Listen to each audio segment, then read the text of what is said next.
आपका स्वागत है। महाराष्ट्र के मौजूदा सियासी घटनाक्रम पर शिवसेना सांसद ने कहा कि हम शिव सैनिक हैं, हम लड़ेंगे और जीतेंगे। उन्होंने क्या कुछ कहा, आइए आपको सुनाते हैं।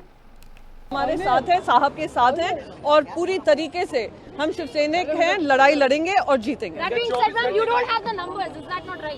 What is right is that what they are doing is illegal, legally not tenable, politically not feasible, and very soon you will have all your answers. हमारे साथ है साहब। महाराष्ट्र में जहां शिवसेना में विधायकों के बगावत के बाद अघाड़ी सरकार पर संकट मंडरा रहा है, तो वहीं एकनाथ शिंदे के समर्थन में जगह जगह पर पोस्टरों से जो सड़कें हैं वो पटी नजर आ रही हैं। एक तरफ जहां एकनाथ शिंदे के पक्ष में शिवसेना के ज्यादातर विधायक नजर आ रहे हैं, तो वहीं दूसरी ओर कई जगह पर एकनाथ शिंदे का शिवसैनिक द्वारा विरोध भी देखने को मिल रहा है। ऐसे ही नासिक और अहमदनगर में एकनाथ शिंदे के समर्थन में जमकर पोस्टरों पर शिवसैनिकों ने कालिख पोती है और जमकर नारे लगाए हैं। इस दौरान शिवसैनिकों ने काफी विरोध प्रदर्शन भी किया है।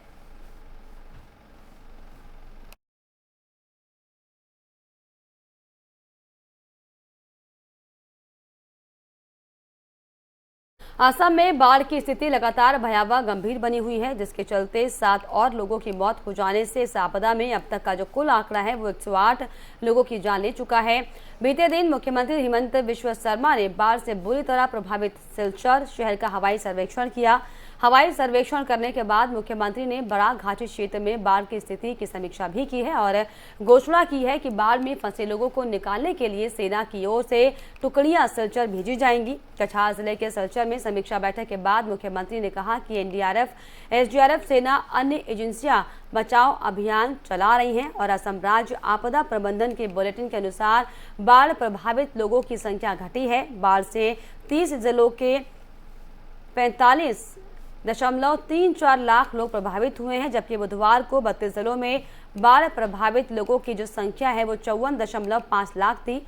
वहीं पीएम नरेंद्र मोदी ने कहा कि केंद्र असम में बाढ़ की स्थिति की लगातार निगरानी कर रहा है और इस चुनौती से निपटने के लिए हर संभव सहायता प्रदान करने की भी खातिर राज्य सरकार के साथ मिलकर काम किया जा रहा है।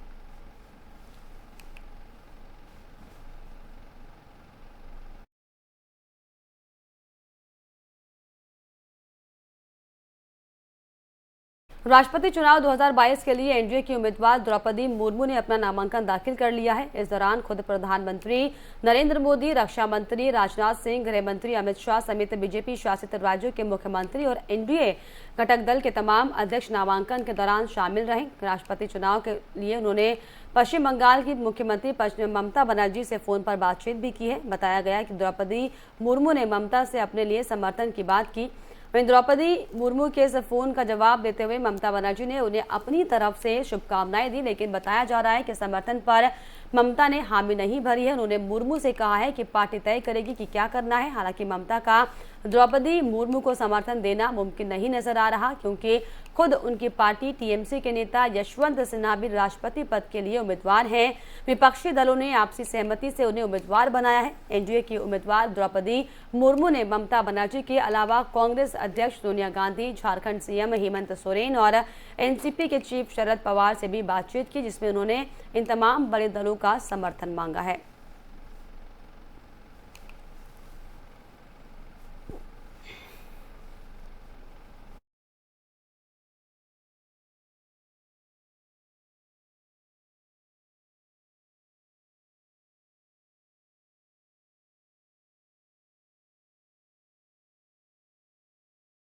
द्रौपदी मुर्मू ने बतौर एनडीए कैंडिडेट के तौर पर राष्ट्रपति चुनाव के लिए अपना नामांकन दाखिल किया। इस मौके पर बीजेपी के कई दिग्गज नेता और मंत्री शामिल रहे। आपको बताते हैं कि क्या कुछ उन्होंने बयान दिया है। देश मोदी जी को धन्यवाद दे रहा है और हम भी कहते हैं कि देश में पहली बार जो मोदी कहते हैं वो करते हैं। मोदी ने कहा सबका साथ, सबका विकास और सबका प्रयास। मोदी ने आज पहले आपने देखा अनुसूचित समाज के रामनाथ कोविंद जी हुए, अब फिर देखिए अभी देश में 75 साल बीत गए आजादी का। इतनी बड़ी आबादी, इतने बड़े भूभाग में जनजाति रहने वाले, उनका कभी किसी ने सुध नहीं लिया। मोदी जी ने अपने कथनी और करनी को एक रूप करके समाज के निचले पायदान पे रहने वाले उस समाज के लोगों को आज देश का राष्ट्रपति का उम्मीदवार बनाया है। सबसे पहले तो मैं हमारे देश के यशस्वी प्रधानमंत्री मोदी जी का, हमारे नड्डा जी का, राष्ट्रीय अध्यक्ष जी का और राष्ट्रीय नेतृत्व का, सभी का धन्यवाद करता हूं कि उन्होंने भारतीय जनता पार्टी की तरफ से द्रौपदी मुर्मू जी को कैंडिडेट बनाया है। वो इस अवधारणा को सच साबित करता है कि समाज के अंतिम छोर में खड़े हुए व्यक्ति को आगे लाना भारतीय जनता पार्टी का काम है। और मोदी जी का जो एक अंत्योदय का सिद्धांत है कि ऐसे व्यक्ति जो समाज में जिन्होंने हीन लोगों के लिए काम किया है, शोषितों के लिए, वंचितों के लिए, और वो स्वयं एक आदिवासी क्षेत्र से और जनजाति क्षेत्र से आती हैं, निश्चित रूप से इतने बड़ा देश के अंदर रहने वाले पूरे जनजातीय समाज का भी जो है उत्थान का काम हमारे देश के प्रधानमंत्री मोदी जी के नेतृत्व में हो रहा है। मैं उनको बहुत शुभकामनाएं देता हूं, बधाई देता हूं और हमारे राष्ट्रीय नेतृत्व का, माननीय प्रधानमंत्री जी का धन्यवाद। बीजेपी अध्यक्ष जेपी नड्डा ने एनडीए के राष्ट्रपति पद के उम्मीदवार द्रौपदी मुर्मू को सर्वसम्मति से राष्ट्रपति बनाने के लिए बीते दिन कांग्रेस अध्यक्ष सोनिया गांधी और जद के राष्ट्रीय अध्यक्ष और पूर्व पीएम एचडी देवगौड़ा से बात कर उनका समर्थन मांगा है।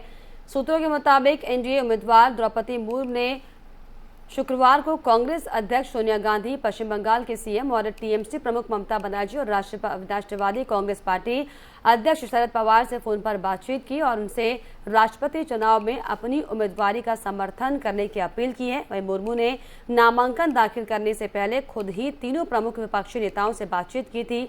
सूत्रों ने बताया कि सोनिया गांधी, ममता और पवार ने मुर्मू को आगामी चुनाव के लिए उनको शुभकामनाएं दी हैं।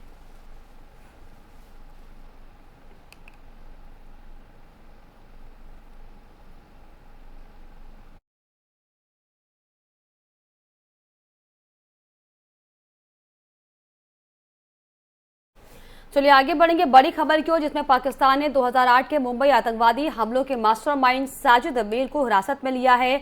इसके पहले कुख्यात पाकिस्तानी खुफिया एजेंसी आईएसआई ने एफबीआई की ओर से मोस्ट वांटेड घोषित साजिद की मौत होने का दावा किया था। विशेषज्ञों के मुताबिक एफएटीएफ की ग्रे सूची से निकलने के लिए पाकिस्तान ने मीर को सजा दिलाने का नाटक किया है। वहीं निक्केई एशिया की रिपोर्ट के अनुसार एफबीआई के एक अधिकारी ने बताया कि मीर पाकिस्तान में जिंदा है, हिरासत में है और उसे सजा सुनाई गई है। मीर को मोस्ट वांटेड सूची में शामिल करते हुए एफबीआई ने 2011 में उस पर $50 लाख का इनाम भी रखा था।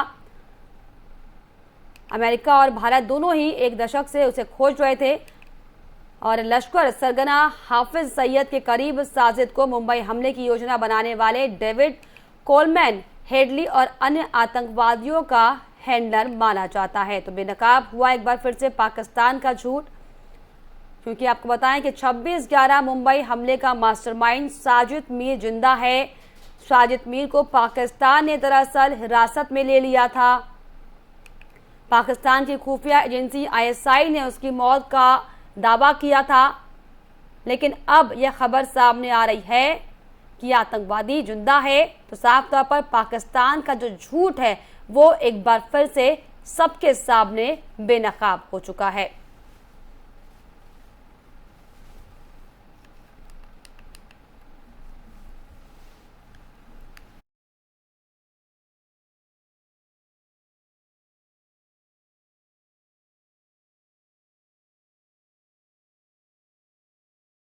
और इसी के साथ इस बुलेटिन में फिलहाल इतना ही। देश और दुनिया की तमाम खबरों के लिए आप देखते रहिए FM न्यूज़। नमस्कार।